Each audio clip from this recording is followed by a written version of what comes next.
Talk to me about the first really big deal that changed your life in the real estate business and how that deal came about. That changed my life? Yeah, were you really realized you're a real estate developer and this is what you want to do going forward?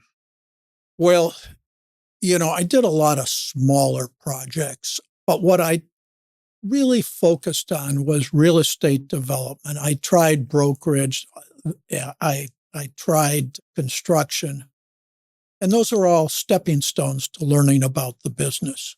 But the first really major deal that I did that I look back on was probably I got a knock on our door, and the door to our office has no sign on it, no nothing, because we never had folks come into us except contractors who they knew where we were. But this fellow walked in with a proper suit and tie on, and he said, "I'd like to sit down and talk to you." And he said, "I'm president of McDonnell Douglas Real Estate." And McDonnell Douglas is the aerospace firm headquartered in St. Louis and Irvine, California. McDonnell Douglas had just bought a company in Ann Arbor called Conductron, which was involved in, high-tech radar research that it complemented their business. And he said, "We have this property because we've consolidated this company into our other locations. We would like to hire you to develop it and turn it around." And I said, "Well, that's great, but we don't work for anybody else. So thanks a lot." He left. He called me back a week later and said, "Well, would you joint venture it with me?" I said, "Yeah." So we entered into an agreement with this incredibly large, public company. And, we were a little shop of 4 or 5 guys at that time. And it was a 17-year honeymoon. It ended up with us buying them out. They never had to put a nickel into it. I always arranged the financing one way or another. And we ended up creating a portfolio of about a dozen major buildings, probably 500,000 square feet of research space. And that was the largest project at that time that we've done. Since then, we've done a lot of other stuff. We've built the Google headquarters here in town and a few other projects. That's incredible. What an incredible story. Talk to me about a deal, because the real estate business is always up and down. Talk to me about a deal where you faced significant adversity and how you dealt with that adversity and how you ended up kind of landing back on your feet and moving forward. Or not landing on your feet. It could go either way. Exactly. There's no question about that.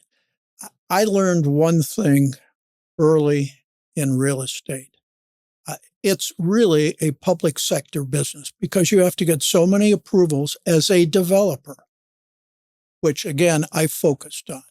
I don't think it's the smartest way or the wealthiest way of going, but it's what I like doing. I like creating buildings that I could look at, I could design myself, and I would take the risk to put them up on a speculative basis and see what happens. And what I learned is that in the public sector, it's the process that's more important than the product that you're building, meaning you had to know how to maneuver your way through City Hall, the planning department, the engineering department, the historic folks, city council, for sure.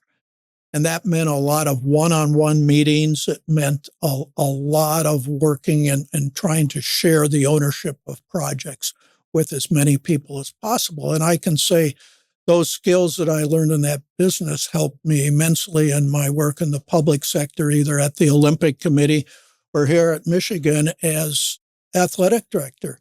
The most controversial project that this university faced was the renovation of the Michigan Stadium, which I did. It was a contact sport. Yep. It wasn't easy. Building it was easy. Getting the approval of the regents was a real challenge. And I couldn't have done it if I hadn't had Mary Sue Coleman as a partner, our president at that time, who was opposed to it to begin with. But then she understood that we had to do the entire project. And the whole objective there was to build rebuild Michigan Stadium more or less from the concrete on up and improve it for all 110,000, but build premium seating for 5,000 that would pay for the whole thing. And that's what we did. Yep. And it ended up, but I got tarred and feathered in that project. But once everybody saw how it turned out, they all loved it and took claim for having been a part of it.